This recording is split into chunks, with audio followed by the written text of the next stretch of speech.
भागवत में लिखा गया है कि जिसको धन का घमंड हो जाए या कोई चीज का घमंड हो जाए तो भगवान उसको तोड़ देते हैं। धन का घमंड हुआ तो धन से कार्य कर देंगे। भगवान विष्णु घमंड को ही खाते हैं। सुंदरता का घमंड हो, धन का घमंड हो, संतान का घमंड हो, प्रिंट का घमंड हो, जो भी, इसलिए घमंड नहीं रखना चाहिए। जो जिसका है उसी को काम करेगा। तो अब देख करके और वहाँ कार्य करने लगे। फिर भगवान को मन में कहे कि प्रसाद को त्याग दे, इससे प्रसाद से भी इसको नफरत हो गया है, इसलिए कि इस धनवान बन गया, अब इस किसी को मानेगा ही नहीं। तो उनको दंड में मिला रक्षित कल्याण, जो कि भागवत में लिखा गया है कि धृतराष्ट्र का 100 पुत्र था, लेकिन भगवान श्री कृष्ण चंद्र से लड़ाई करके और युद्ध करके प्रसाद को छोड़ दिए, नहीं खाए। इस प्रसाद को त्यागने के कारण से उनके घर में नाना प्रकार का दुख दरिद्र समा गया है ना जी। सब के सब छटपटाने लगा, सब लोग मरने लगे। इस कारण से घमंड किसी को नहीं करना चाहिए। जो भी प्राणी घमंड करते हैं उनका सर्व दुख नष्ट हो जाता है ऑनलाइन। ऐसे करने से भगवान की दया दृष्टि हुई। और देखिए रावणाधिराज रामचंद्र जी से बैर करके और रावण महाराज को भी हर तरह का दुख होने लगा। 100 पुत्र 125 नाती, कोई नहीं बचा दिया और बाकी। तो भगवान से हम लोग बैर करके क्या उनको बिगाड़ सकते हैं। इसलिए मनुष्य को चाहिए कि अपने शांति के लिए भगवान का बखान करें।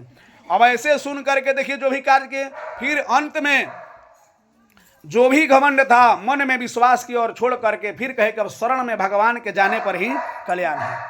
हम लोग गाली दें, बरियाएं, कुछ भी करें, लेकिन लास्ट में भगवान के यहाँ ही जा करके रोना है कि कुछ मन को शांति मिलता है। नहीं तो शांति को देने वाला नहीं है, केवल आश्वासन लोग देगा।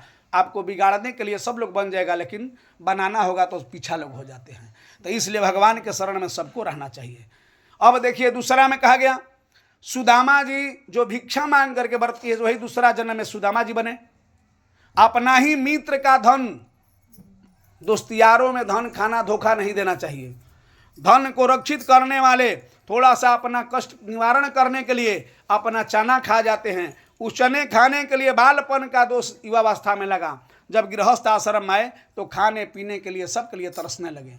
तब फिर अपने पत्नी के बात में कहे, पत्नी कही कि हे स्वामी, हम सुने हैं कि भगवान कृष्ण द्वारिकाधीश हैं, आपके मित्र भी हैं और भगवान का अवतार हैं, उनके पास जाइएगा तो कुछ तो कल्याण हो जाएगा। हम लोग भूखे प्यासे रह रहे हैं, तो हम लोग गार्जियन हैं, माता पिता अपने बाल बच्चा के लिए उपासना रह करके भी और कुछ भी चुरा कर खूंटे में बांध करके ले जाती है कि हमारा बच्चा खा लेगा। तो बच्चा का फर्ज क्या होता है कि वो उस माता पिता को भी अपना फर्ज निभाएं, सेवा करें, उनका मान रखें, उनका कदर भाव हर समय करना चाहिए।